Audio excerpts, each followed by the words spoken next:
Madam Speaker, there was a big hype before this event that is evident from the filled seminar hall. We have two debate teams which are debating. At the end of the debate, I won't see people fighting against one another. You'll still see me hanging out with Sukesh. Please do understand the fact that the hype was never manifested. The hype always existed. Right now you have mocha ads and whatnot, but in 80s when the India-Pakistan match happened, roads were empty. Everyone was within their houses. Their whole case lies upon just one fact, that the whole hype is manifested, created and not manifested. They are creating all sort of evil scenarios, all sort of fights happening. They are bringing in war, civil war and whatnot, which does not exist altogether. Stone pelting happened outside Rahul Dravid's house, right? Rahul Dravid is still a hero. How many of you think he is a betrayer? The same Swapnil was talking about Arshdeep Singh being called a Khalistani, puts 10 posts after that supporting Arshdeep Singh. It's just one group who's going against the person after a bad performance versus so many people uniting together, irrespective of communities, irrespective of creed, religion, their beliefs, irrespective of their football club beliefs, anything coming together to support the person altogether.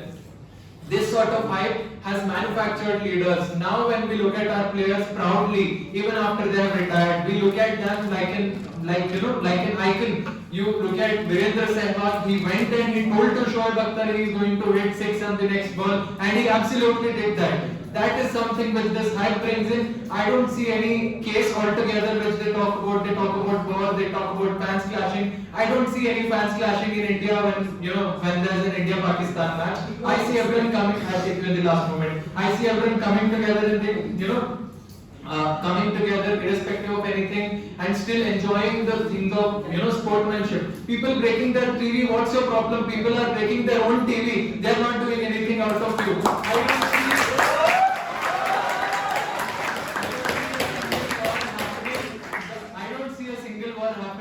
After India-Pakistan match, we have had 4 wars with Pakistan. Have any of them happened due to the match? We have had wars reducing. We have had, the spirit of sportsmanship. Politicians from both the countries coming together to watch the 2011 semi-finals when India-Pakistan played together and then shaking hands. I don't see a single problem happening then. Right? My whole problem is that all of this hype always exists and it's for the positivity of the game. When you look at Ashes, how positively do you look at it, right? Everyone benefits out of this particular hype which already exists and benefits everyone. Who are the stakeholders? The Indian team, the Pakistani team, the boards on both sides, the governments, the viewers and brands, advertisements, businesses, right? So how does the teams benefit? The teams now play more rigorously, train more rigorously, want to perform. The best of the sportsmanship is seen against these games. Recently, Virat Kohli had the best ever knock of his life against Pakistan. If you think this sort of thing is manifested by sole business houses or any of the media houses, why don't you, I'll take you in the last moment, why don't you create hype for India versus, Kenya?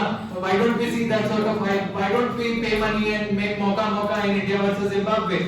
We make it in India-Pakistan because the public wants it, it exists, the public love these matches. No, it's not the last minute, I have 1 more minute. Right? So, I'll take you later, I'm not taking to you. Okay, so this also helps all the brands, everything. How many of us love the ads after the match when they talk about boys played well and when we, troll Babar Azam? It's all due to this hype. If this hype never existed, we didn't have this common point of connection. How many of you related to me the moment I told this? This is the connection I'm talking about which this hype brings in, which exists always and their case does not, exist altogether because there's no man-made hype, there's no media hype. All of those are just built upon whatever is there and I don't see any negatives coming out of. If there was no mocha ads, even then Pakistanis would have broken TV, in case they would have lost. Okay, so the whole paradigm is, I'll take a POI. Protect. Okay, yeah, okay, so you cannot create an artificial hype. This hype always exists. This promotes love between the people, between the players, between the countries. This brings up this true spirit of sportsmanship. This brings up, you see Kohli talking good about Babar Azam or that guy talking good about Kohli and praising each other after the match, before the match, and whatever sort of English they have. And you see people coming together, people love the hype, and hence we are proud to oppose and we don't regret. Thank you. That was a great speech from you. Before calling the week, I hope all the audience will be enjoying this debate and can connect with this motion till now.